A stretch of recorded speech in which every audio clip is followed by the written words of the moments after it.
bless India. Jesus, Jesus loves India. Yeshu, we pray bless India. जब देश के दुश्मन आए, खतरा सर पर मंडराए, घबराओ ना संग मेरे यीशु है. वतन की शान बढ़ेगी, भारत की शान बढ़ेगी, जब जब यीशु तू संग है. Everybody. Shalom shalom. प्रभु की शांति जो समझ से बाहर है हम सबके जीवनों में बनी रहे. और हम लोग ने 124 दिन का उपवास के लिए हम लोगों ने अपने आप को कमिट किया था, प्रार्थना के लिए खास तौर से. उपवास कंपलसरी नहीं था. और 113 दिन प्रभु ने हम लोगों को आगे बढ़ाया है. और आज दिन तक हम लोगों ने 113 दिन पूरे कर रहे हैं. और बस अब 11 दिन रह गए हैं. और जो 11 दिन रह गए हैं उसमें प्रभु बहुत अद्भुत काम आपके और मेरे जीवन में करना चाहता है. और उसके बाद भी जो बातें होंगी वो मैं आपको बताती रहूंगी. पर हम लोग आज आगे बढ़ेंगे अपने प्रार्थना में. जो हम लोग प्रार्थना कर रहे हैं अपने कलीसियाओं के लिए, अपने देश के लिए, उसमें हम लोग आगे बढ़ेंगे. तो जैसा कि पहली शताब्दी की कलीसिया को हम लोग देख रहे थे कि किस प्रकार से ये सातों कलीसियाएं उस समय पूरे टर्की में थी. और प्रभु यीशु मसीह ने जब यूहन्ना को दर्शन दिया तो उसने इन सातों कलीसियाओं को एक संदेश दिया. और उसके संदेश देने का एक पैटर्न था. और वो पैटर्न मुझे बहुत अच्छा लगता है. और सबसे पहले जैसे कि उसने अपने बारे में बताया. हमको प्रभु के बारे में जानना जरूरी है. अपनी जो उनकी क्वालिटी थी, उनकी प्रशंसा की बातों के बारे में उन्होंने बताया. और प्रभु जैसे कि हमको बार बार इस पूरे इस 4 महीने से ज्यादा हो गए हम लोग को सीखते हुए कि इफिसियों 1:17 में परमेश्वर की पहचान में हमें ज्ञान और प्रकाशन का आत्मा मिले. और ये प्रभु हमसे चाहता है. ये पिता परमेश्वर हमसे चाहते हैं कि हम उनके बारे में जानें. और जब हम उनके बारे में जानते हैं तो दूसरा जो हर एक कलीसिया को बताया वो है कलीसिया की प्रशंसा.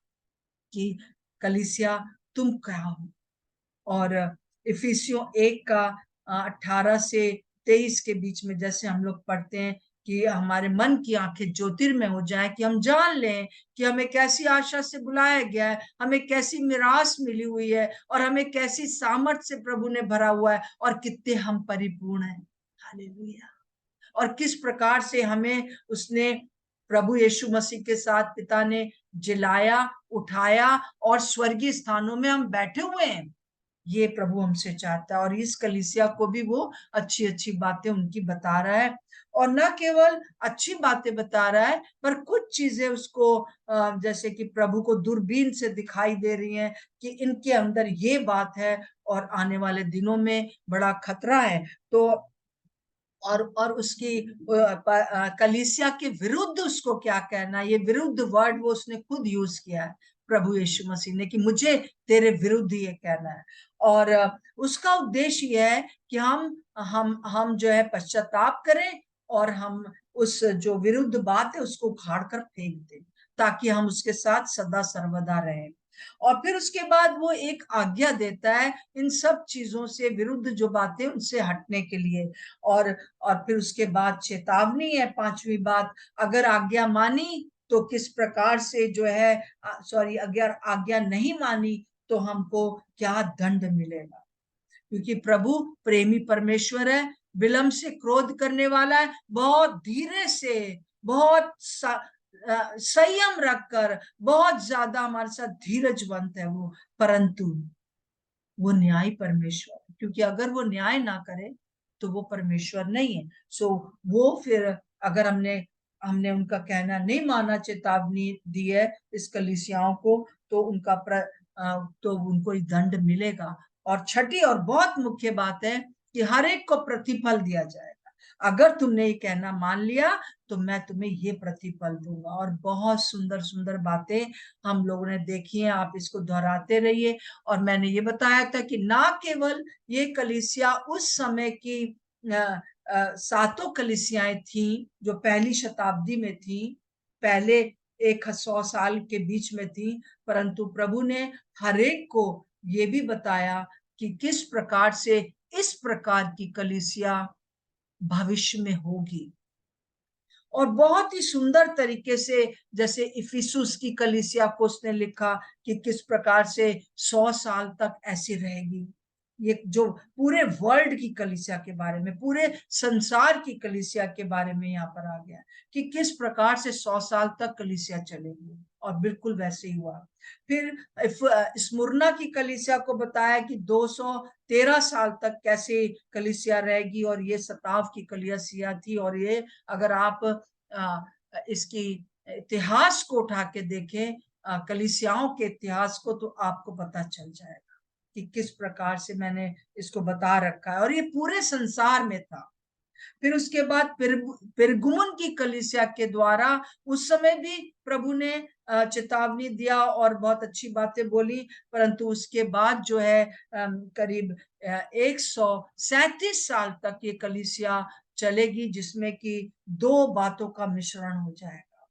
शुरू तो बहुत अच्छा हुआ ये, परंतु उसके बाद जो है उसी समय जो ये झूठी शिक्षा का उदय हो गया, जो कि हम रोमन कैथोलिज्म को कहते हैं। फिर थुआतीरा की कलीसिया के बारे में हमने देखा कि किस प्रकार से ये 1000 साल तक चली, क्योंकि जब हम कहते हैं कि भैया कुछ भी चाहो कर लो, तो लोग सालों साल उसमें लगे रहते हैं, उसमें से निकलना नहीं चाहते। भैया ये कंफर्टेबल है, कहीं ऐसी जगह नहीं जाएंगे जहां हर समय पादरी साहब अगुए जो है वो बोलते रहते हैं भाई ये ना करो वो ना करो। इस कलीसिया में जाओ तो बस कोई कुछ कहता नहीं है। तो वो कलीसिया बहुत साल तक चली, और ये कैथोलिज्म जो है वो पूरी तरह से फैल गया संसार में। अब जो है आज हम देखेंगे सरदीस की कलीसिया पुनः निर्माण का आरंभ हो गया, और इसमें भी हम देखेंगे किस प्रकार से ये 1500 एडी से, मतलब यीशु मसीह के बाद 1500 साल से और 1900 तक ये चली। हम लोगों में से बहुत से लोग हैं जो 1900 वाले भी हैं, तो हम लोग उस समय तक पैदा हो गए थे। कुछ लोगों को प्रभु ने उन दिनों में इस्तेमाल किया। तो हम लोग देखेंगे आज सरदीस की कलीसिया के बारे में कि क्या क्या बातें थी, और इसके लिए हम लोग अपने लिए कैसे प्रार्थना कर सकते हैं कि हर एक कलीसिया में जो प्रभु ने बताया वो एक भविष्यवाणी थी, और एकदम सिस्टमैटिक। पहले इफिसियों की कलीसिया क्यों ले लिया, फिर स्मुरना की कलीसिया क्यों ले लिया, क्योंकि वैसे ही वर्ल्ड चलने वाला था, और आज तक के लिए प्रभु ने दे दिया, जो आने वाले दिनों में मैं बताऊंगी आपको। सो सरदीस की कलीसिया जो है प्रकाशित वाक्य 3 का 1 से और पूरा मैं 6 तक आपके सामने पढ़ूंगी, ध्यान से सुनिएगा। सरदीस की कलीसिया के दूत को ये लिख, जिसके पास परमेश्वर की 7 आत्माएं और 7 तारे हैं, वो ये कहता है कि मैं तेरे कामों को जानता हूं। जिसके पास, प्रभु यीशु मसीह के पास 7 आत्माएं और 7 तारे हैं।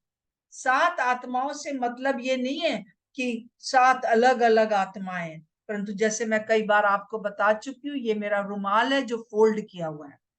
तो ये एक फोल्ड हो गया, ये दूसरा फोल्ड हो गया, ये तीसरा फोल्ड हो गया, और ये चौथा फोल्ड हो गया। इस प्रकार से जो जो एक के बाद एक फोल्ड खुलता जाता है, परंतु वास्तव में ये पूरा एक रुमाल है, एक हैंकी है।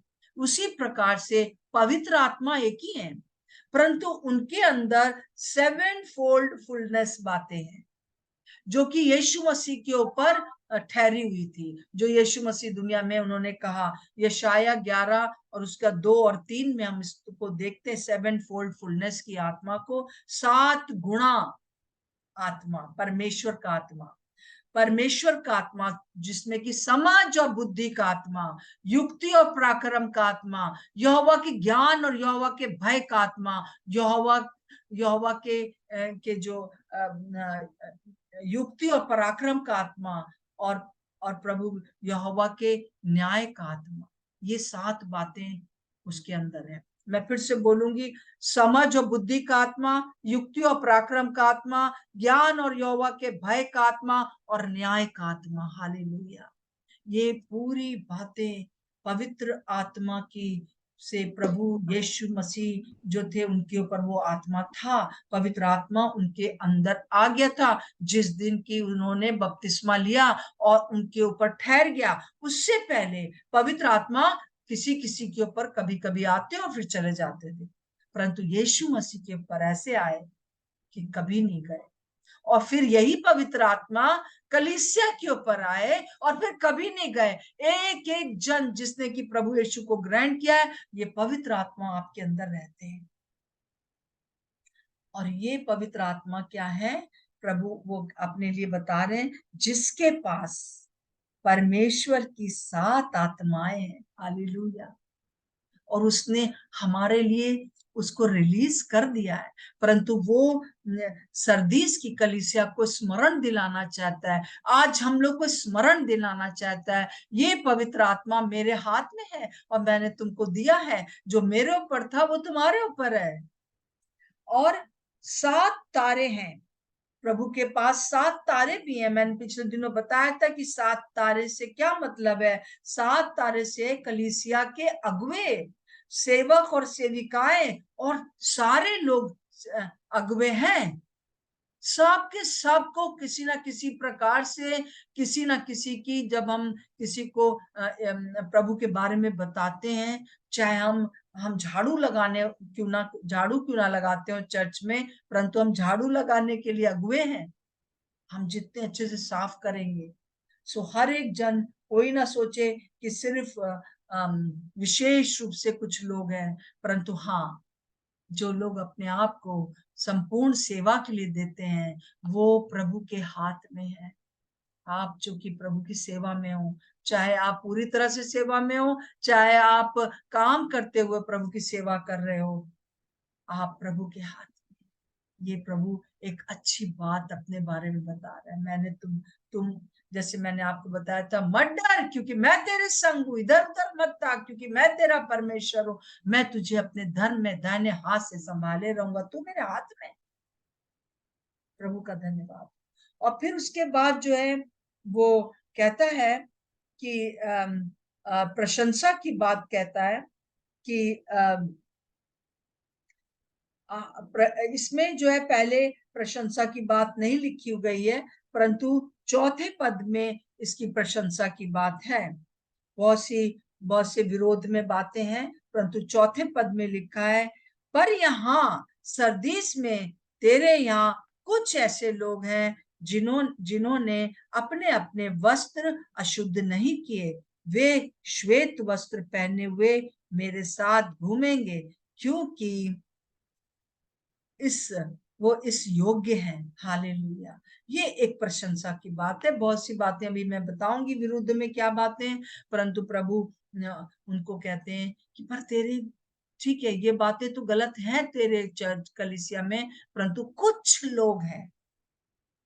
और जैसा कि मैंने बताया कि किस प्रकार से जो बाद में कलीसिया 1900 से 1900 तक रही, 1500 से 1900 तक रही, उसमें कुछ लोग खड़े हुए, जैसे कि बिली ग्रैहम और जॉन वेस्ली, और हम देखते हैं मार्टिन लूथर, और बहुत तरह के, बहुत इस प्रकार से। और उस समय भी ऐसा मत सोचिए कि कोई कलीसिया, हम किसी कलीसिया को डेड नहीं कह सकते। हम लोग कई बार कहते हैं उस कलीसिया में मत जाना, वो डेड है। अगर उस कलीसिया में ताला नहीं लगा है और सिताइश हो रही है, वंदना हो रही है, तो वहां कुछ लोग ऐसे जरूर हैं जिनको कि प्रभु कह रहा है कि इन्होंने अपने वस्त्र जो है वो अशुद्ध नहीं किए हैं, इन्होंने धार्मिकता का वस्त्र पहने हुए हैं। ये जो प्रभु ने वस्त्र दिया है, हमारे पुराने कपड़ों को हटाकर हमें एक धार्मिकता का वस्त्र पहनाया है। हमारे अपने काम तो फटे चिथड़े थे, हम चाहे कितने भी अच्छे काम कर ले, हमारे अपने काम जो थे वो फटे हुए चिथड़े थे, परंतु प्रभु यीशु मसीह ने इस दुनिया में आकर हमें हमारे चिथड़ों को हटा दिया है, और अपने अनुग्रह से, हम इस लायक नहीं थे, परंतु उसने हमको अपना राज्य के वस्त्र पहना दिया है। और वो जो है वो कौन लोग हैं जिन्होंने अब ये वस्त्र जब पहन लिया तो उन वस्त्रों को अशुद्ध नहीं किया है। अगर आपने प्रभु को ग्रहण कर लिया है, आपने वचन को पढ़ा है, आप अपने पवित्रता में आगे बढ़ रहे हो, पवित्र आत्मा की चलाए चल रहे हो, आपने अपने वस्त्रों को अशुद्ध नहीं करना है, ताकि जो है जब प्रभु आए तो आपको ले जाए और वहां पर आप उसके साथ घूमे फिरे, मतलब उसके साथ सदा सर्वदा रहें। अब जो है दूसरी बात जो है यहाँ पर कलीसिया की जो है विरुद्ध कुछ बात है।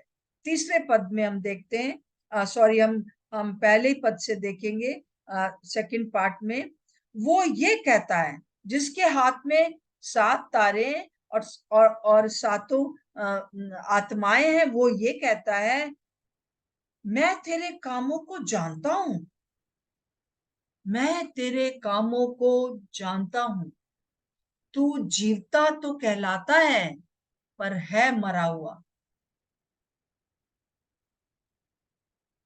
तेरे अंदर थ्योरी तो बहुत है परंतु प्रैक्टिकल कुछ नहीं।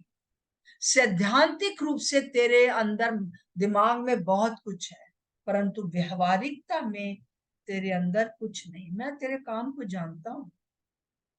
हम जब कुछ काम करते हैं, बोलते हैं, उठते हैं, बैठते हैं, खाते पीते हैं, तब हमारे कामों का पता चलता है,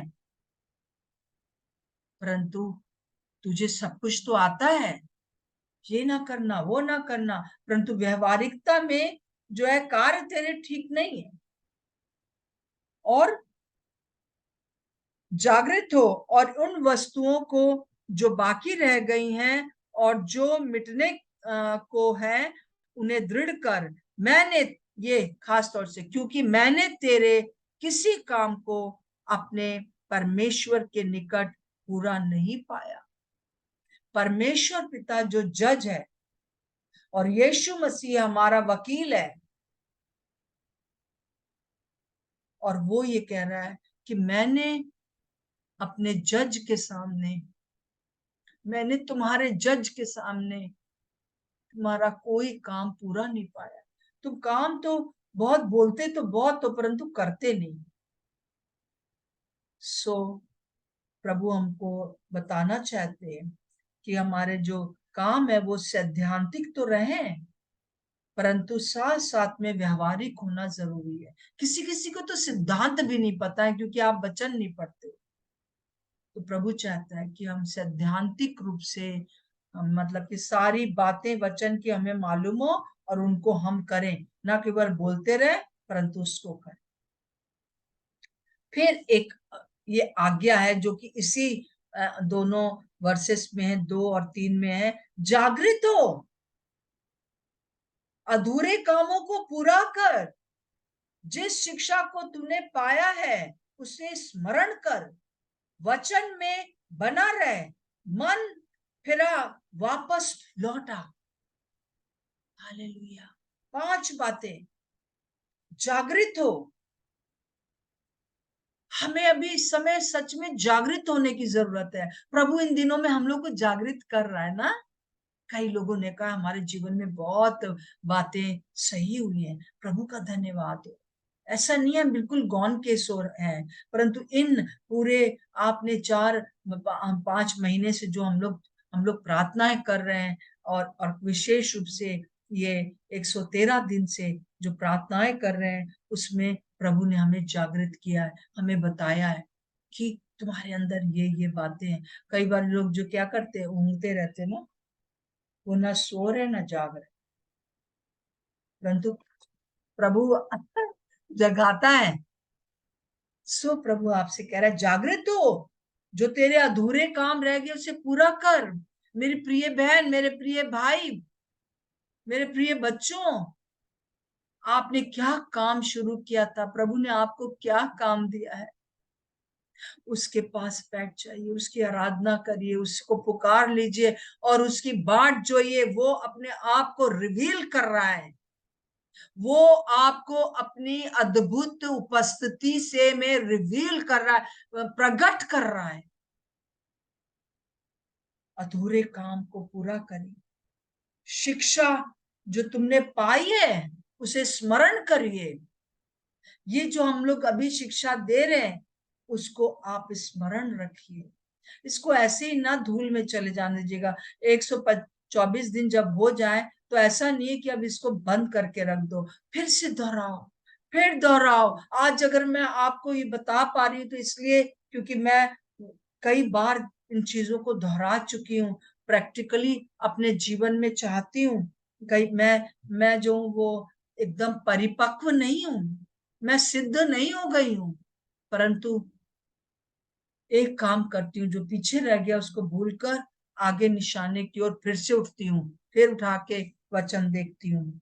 वचन में बना रहे, वचन में बना रहे, बार बार आपके सामने आ रहा है। मन फिरा किससे? जो तूने आलस होकर काम छोड़ रखा है, वापस आओ। अपने वस्त्र को तुमने जो मैला किया है, कुछ हैं जिन्होंने वस्त्र मैले नहीं किए, परंतु अधिकतर लोग हैं जिन्होंने प्रभु को ग्रहण करने के बाद भी अपने वस्त्रों को मैला कर दिया है, क्योंकि आप वचन में बने नहीं रहे। सावधान हो जाइए, वापस आ जाइए, चेतावनी है। रैप्चर हो जाएगा और फिर महाक्लेश का समय होगा और फिर जो है बहुत कुछ झेलना पड़ेगा। इसलिए इन दिनों में ये सब चीजें आपके सामने रखी जा रही हैं।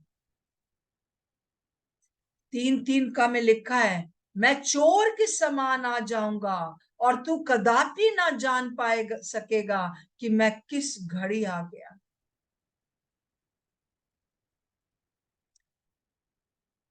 मैं चोर के समान आ जाऊंगा। अभी हम बैठे हुए हैं, कई बार आजकल दिन भर में मैं सोचती हूँ, प्रभु राइट नाउ अगर आप आ गए,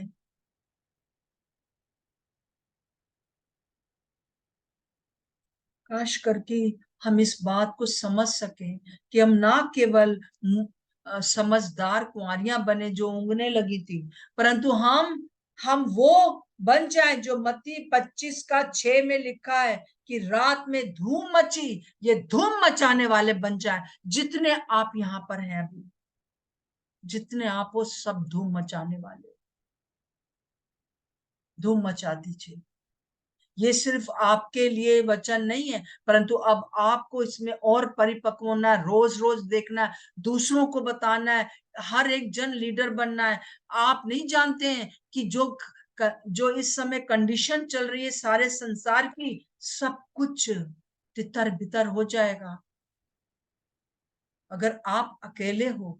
अगर आप एक शिक्षक बनकर दूसरों को प्रभु के बारे में, वचन के बारे में बताते रहोगे, तो मैं सोचती हूँ कि आप एक लीडर होगे और आप जो होगे अगुवा होगे, आप परमेश्वर के हाथ में होगे और आप जो होंगे सातों पवित्र आत्मा के सातों जो बातें हैं वो आपके अंदर प्रकट होंगी। पर प्रभु हमसे चाहता है, शायद मैं रहूं या ना रहूं, परंतु आप अगर अगर इस दुनिया में अभी हैं और आप रैप्चर तक रहेंगे, तो आपको आगे बढ़ना है, हर एक को बढ़ना है, हर एक को जो है 10-10 15-15 लोगों को उठा के खड़ा करना है, उनको ट्रेंड करना है, फिर उनको ट्रेंड करना है। ये आपको करना है, क्योंकि प्रभु चोर के समान आ जाएगा और तुम जान भी नहीं पाओगे कि कि कदापि ना जान पाओगे, लिखा है कदापि। वह जो वचन में लिखा रहता है उसका एक एक वर्ड बहुत इंपॉर्टेंट है। फिर एक बहुत अच्छी बात है कि अगर जो प्रतिफल है 3:5 में, प्रतिफल क्या है? अगर आपने कहना माना, चेतावनी है कि आप यहीं छूट जाओगे, बहुत परेशानी होगी महाक्लेश के समय। और अगर आपने मेरा कहना मान लिया, प्रभु कह रहा अगर इन लोगों ने मेरा कहना मान लिया तब क्या होगा? तब 5वीं आयत में लिखा है, जो जय पाए उसे इसी प्रकार श्वेत वस्त्र पहनाया जाएगा और मैं उसका नाम जीवन की पुस्तक में से किसी रीति से ना काटूंगा, पर उसका नाम अपने पिता और स्वर्गदूतों के सामने मान लूंगा। जिसके कान हो वो सुन ले कि आज आत्मा कलीसिया से आपसे क्या कह रहा है। दो बहुत उत्तम बातें। प्रतिफल क्या होगा? पहला प्रतिफल ये होगा कि जो उद्धार का श्वेत वस्त्र आपको पहनाया गया है, जो धार्मिकता का प्रभु के अनुग्रह के कारण, उसकी मृत्यु के कारण आपको एक वस्त्र पहना दिया गया है, जिससे कि दुष्ट आत्माएं भी आपको पहचानती हैं और स्वर्गदूत भी आपको पहचानते हैं। और और और वो वस्त्र आपने मैले नहीं किए हैं। हर रोज आप अपने आप को जांचते हैं, थोड़ी सी भी कुछ गलती होती है माफी मांग लेते हैं, सोच लीजिए कि माफ हो गए। अपने आप को हर समय जो है उसमें ना रहिए, जिसे कहना चाहिए कि हर समय कई लोग माफ कर दीजिए, माफ कर दीजिए, माफ कर दीजिए। एक बात के लिए बार बार माफी मत मांगिए, इसका मतलब आप विश्वास नहीं कर रहे हैं कि यीशु का लहू हर एक दाग को जो आपके आपके वस्त्र पर लग जाता है वो उसी समय धो देता है। जब हम ये कहते हैं कि प्रभु मुझे माफ कर दीजिए, मुझसे गलती हो गई, तुरंत यदि हम अपने पापों को मान लें तो वो हमारे पापों को क्षमा करने में विश्वास योग्य और धर्मी है। अगर हम अपने आप को माफ नहीं कर पा रहे मेरे प्रियो, तो वो दाग लगा रहता है, शैतान आता है और जैसे ही हम अपने आप को माफ करके बाहर आ जाते हैं तब उसका कोई अधिकार नहीं, क्योंकि हम जो हैं अपने कामों के द्वारा मसीह विश्वासी नहीं है। हम अपने कामों के द्वारा उसके हाथ में नहीं है। हम अपने कामों के द्वारा पवित्र आत्मा से परिपूर्ण नहीं है, परंतु केवल और केवल यीशु के अनुग्रह के कारण हम अनुग्रह है।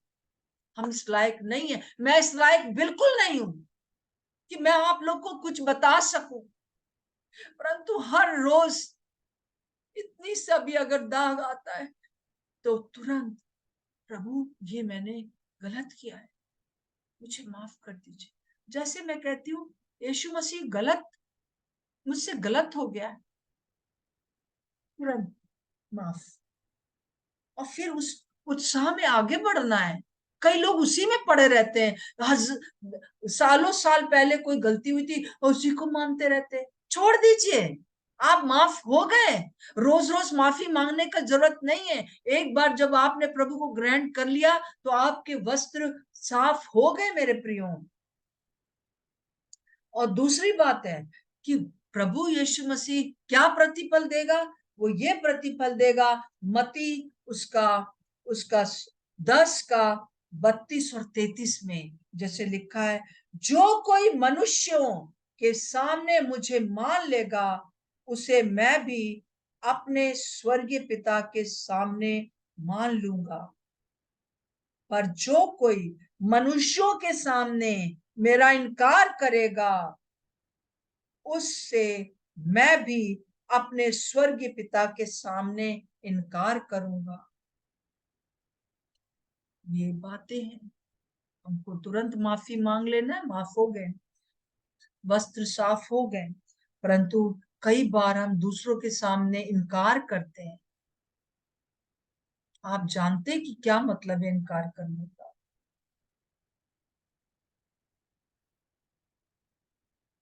अगर आज कोई आपके पास आए, आपके इर्द गिर्द कोई ना हो और आपसे कहे कि तुम यीशु मसीह को छोड़ दो, नहीं तो हम तुमको ये कर देंगे, वो कर देंगे, और होते भी है, लोग मार डाले जाते हैं, उस समय आप क्या करेंगे?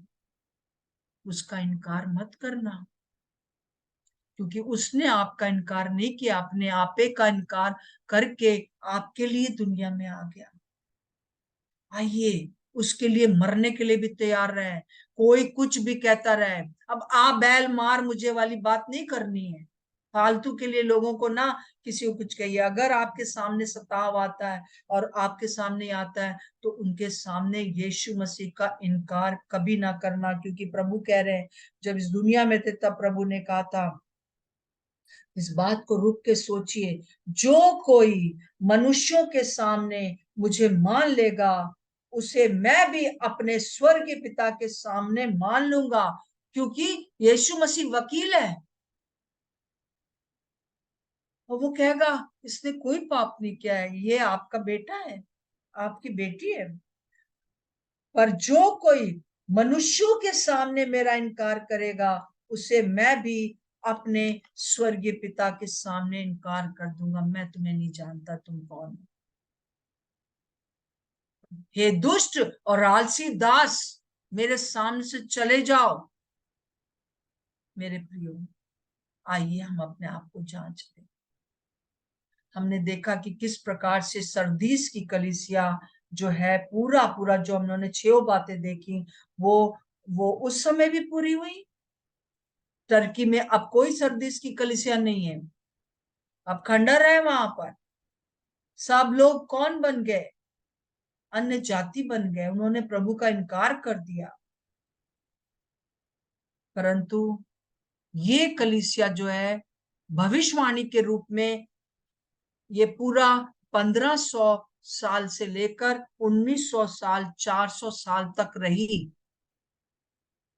और कुछ लोगों ने उसमें उन लोगों ने जागृति लाए, जैसे मैंने आपको बताया, मार्टिन लूथर, जॉन वेस्ली, बिली ग्रैम जागृति लाए। और बहुत से लोग हैं जिन्होंने देशों देशों में, ये मैं बता रही हूँ, जिन्होंने पूरे संसार में लाए। और भी लोग हैं।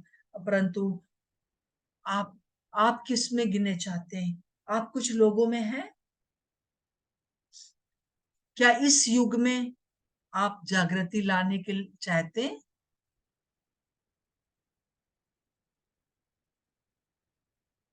हाँ, आप कह रहे हैं मैं चाहता हूं अपने वस्त्र मैले ना करना और प्रभु का इनकार ना करना।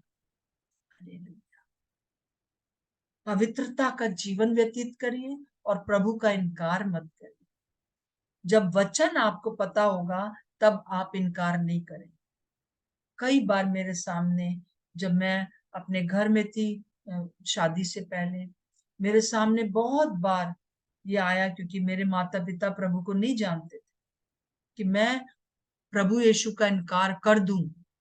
परंतु मैंने कहा नहीं, चाहे कुछ भी हो जाए, मैं यीशु का इनकार नहीं करूंगा। क्योंकि पवित्र आत्मा ने मुझे, मेरे अंदर था, और वचन जो मुझे मेहनत करनी थी वो वचन मेरे अंदर था। वो वचन खट खट खट खट आने लगता था। जो जो हल पर हाथ रख के पीछे देखता वो मेरे योग्य नहीं है, वो मेरा चेला नहीं हो सकता। और मैं कहती थी नहीं प्रभु, मैं आपकी चेली बनी रहूंगी। मेरे प्रियो, आइए निर्णय लें।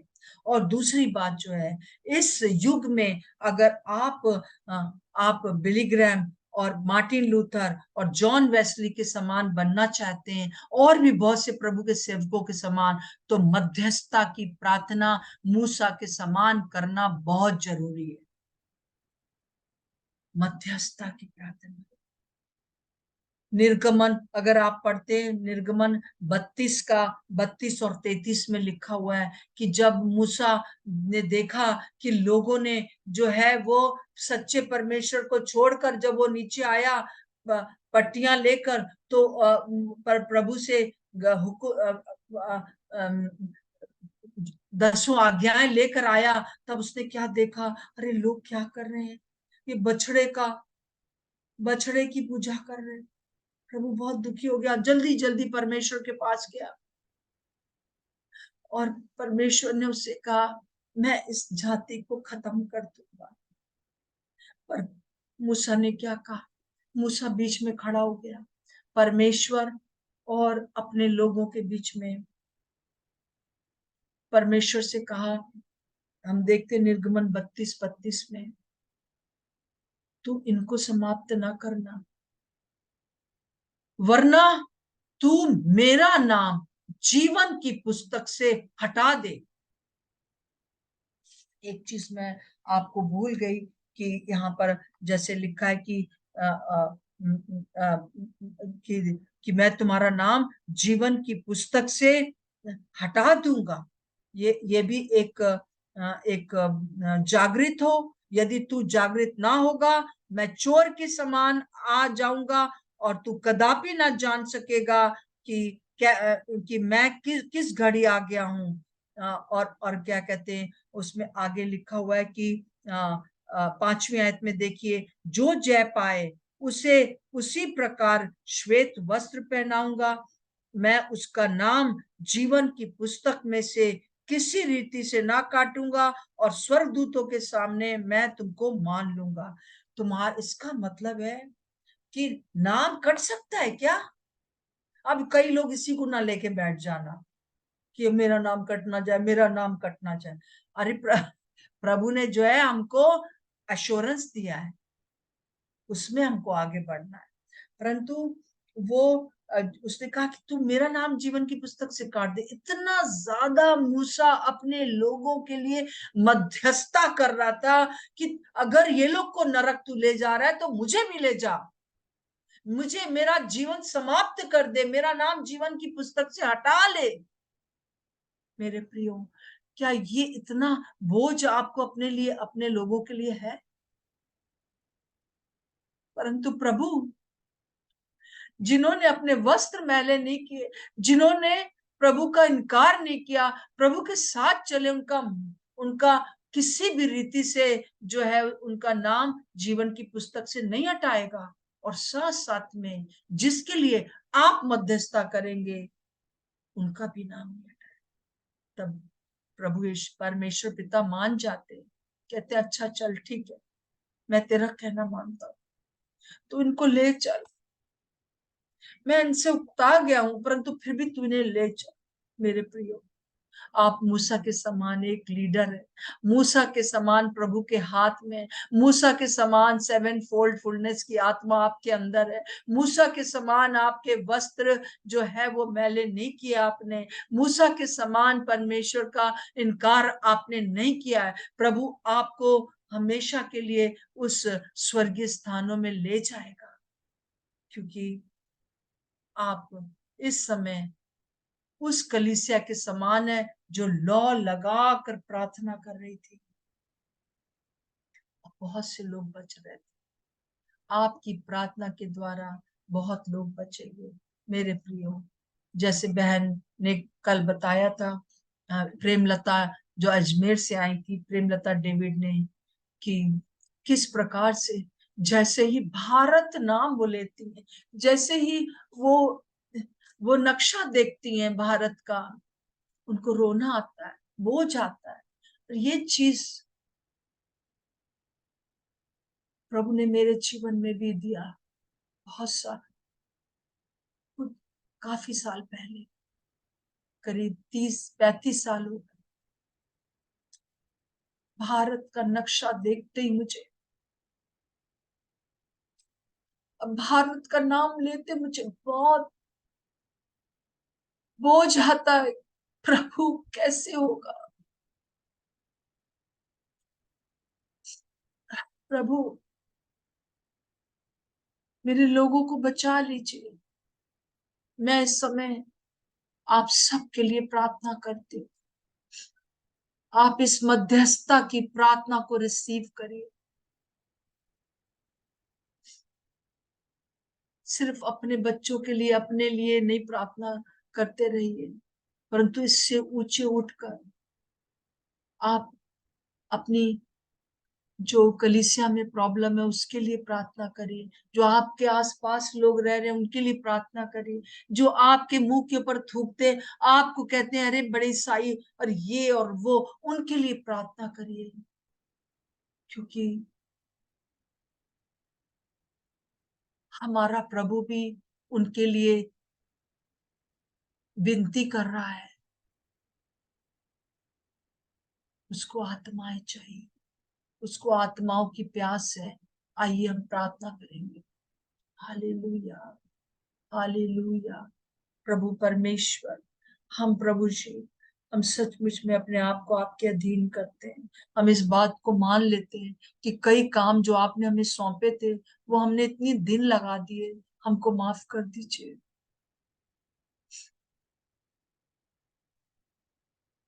और प्रभु, हम आज प्रार्थना करते हैं, मूसा के समान, एजरा के समान, नहमाया के समान और पौलुस के समान, पतरस के समान। पौलुस जैसे कहता है कि मैं तुम्हारे लिए जच्चा किसी पीड़ा सहता हूं। आप जो बहन है, आप जानते हैं कि जच्चा की पीड़ा क्या होती है।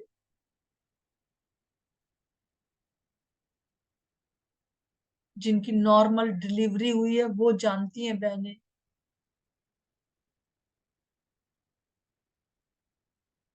एक एक के लिए वो ऐसे प्रार्थना करता था, एक एक कलीसिया के लिए पौलुस के समान प्रार्थना करने वाला।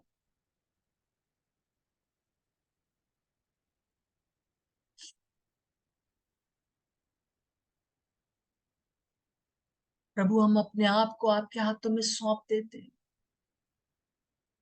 प्रभु, हम आपके हृदय की धड़कन को सुनना चाहते हैं। हम अपने वस्त्र मैले नहीं करें, ये हम प्रार्थना करते हैं प्रभु जी। हम आत्मा और पवित्र आत्मा के चलाए चले। हर समय अगर कुछ छोटा सा हमसे गलती होता है तो हम माफी मांग सके और माफी रिसीव कर सकें। कई लोग उस झूठी आत्मग्लानि में रह रहे हैं, हमसे ये हो गया, हमसे ये हो गया। परंतु आपने जब ये मान लिया कि हमसे ये गलती हो गई, प्रभु ने आपको माफ कर दिया। मेरे प्रियो, प्रभु की शांति लीजिए। शालोम। अपने अंदर प्रभु की शांति इसी समय लीजिए। और यीशु का लहू आपको साफ कर रहा है, धो रहा है आपको, धो रहा है आपको। आप खुद भी अपने आप को माफ कर दीजिए। दूसरे लोग आपको कहेंगे कि बड़ी चली, 100 चूहे कहा के बिल्ली हज को चली। परंतु प्रभु ऐसे नहीं कहता। प्रभु तुरंत गले लगा लेता है। आइए हम भी इस युग में, जिसमें प्रभु ने हमको कलीसिया में रखा है, हम जबकि अब अंतिम युग में प्रवेश कर गए हैं,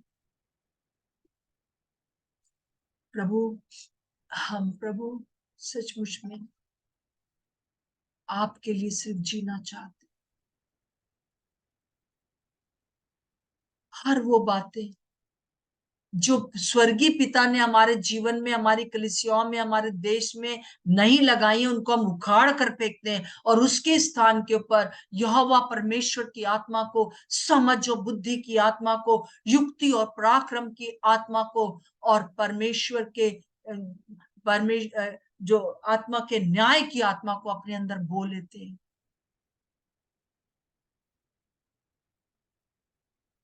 सेवन फोल्ड फुलनेस की आत्मा को अपने अंदर बोलते हैं, समझ को, बुद्धि को, ज्ञान को, ओ यहोवा के भय को बोल लेते। धन्यवाद देते प्रभु कि आज आप हमारे बीच में हैं। यीशु मसीह के नाम से मांगते हैं, आमीन। प्रभु का धन्यवाद हो कि वो हमारे बीच में है। और ये 11 दिन मैं विश्वास करती हूँ प्रभु और भी अद्भुत रीति से आपके जीवन में कार्य करने जा रहा है। और इन दिनों में और ज्यादा समय प्रभु के साथ बिताइए, और ज्यादा समय प्रभु की निकटता में रहिए। और इसके आगे और हमको क्या करना, 28 के बाद और 28 से पहले, हर बात के लिए मेरे लिए प्रार्थना करते रहिए। मैं अपने दिमाग से अपने अपने कुछ करना नहीं चाहती हूँ। मैं सब कुछ प्रभु से पूछ के करना चाहती हूँ। इसलिए मुझे आप लोग की प्रेयर की जरूरत है। प्रार्थना करिए मेरे लिए। ना मैं दाहिने मुड़ना चाहती हूँ, ना मैं बाएं मुड़ना चाहती हूँ। एक भी चीज मिस नहीं करना चाहती हूँ, ताकि हम सब के अंदर एक बड़ी जागृति आ जाए। और जागृति होती है। हालेलुया, प्रभु का धन्यवाद हो। और जागृति है प्रभु की निकटता में रहना, प्रभु की उपस्थिति में रहना। अपने जो शैतान की दुष्ट आत्माएं किसी किसी को बहुत प्रताड़ित करती है, तू ऐसी है, तुम ऐसे हो, तुमने ये किया, तुमने ये किया, उससे कह दी चले जाओ, मुझे मेरे प्रभु ने माफ कर दिया है। और आगे को उसके लिए प्रभु से सहायता मांगिए पवित्र आत्मा से कि वो चीज आपसे ना होने पाए। ओके, सबको जय मसीह की। प्रभु आपके साथ है। कल फिर हम मिलेंगे। Thank you. पहले दिलफिया की जय तरफ मसीह की, सबको जय मसीह की, जय मसीह की भाभी, सबको जय मसीह की, जय मसीह की, जय मसीह की, जय मसीह जय की मसीह आंटी, की। शालोम, जय मसीह की, मम्मी, और सामर्थ जय मसीह की, जय मसीह और ज्योति के शालोम जय मसीह की। प्रभु आपका धन्यवाद हो इन बच्चों के लिए। इन बच्चों को बचा के रखें, आने वाले दिन बहुत बुरे हैं। प्रभु इनको संभाल के रखे, अभी से अपना आत्मा का मंदिर बनाए रखे। थैंक यू भाई अनीश, और जो भाई लोग जुड़ते हैं उसके लिए प्रभु का धन्यवाद हो। आलोक आपका धन्यवाद हो। हाँ, Aaron, thank you, praise the Lord. प्रभु आपको आशीष दे। जो भाई लोग जुड़े, अजय अगर जुड़े हैं, प्रभु आपको बहुत आशीष दे। Praise the Lord, praise the Lord, praise the Lord, praise the Lord. समर्पित, प्रेज द लॉर्ड, समर्पित, ज्योति की समर्पित। दो, एक समर्पित है और एक शालोम है, दो ज्योति है। ओके ओके, सबको प्रेज द लॉर्ड। कल फिर मिलते हैं।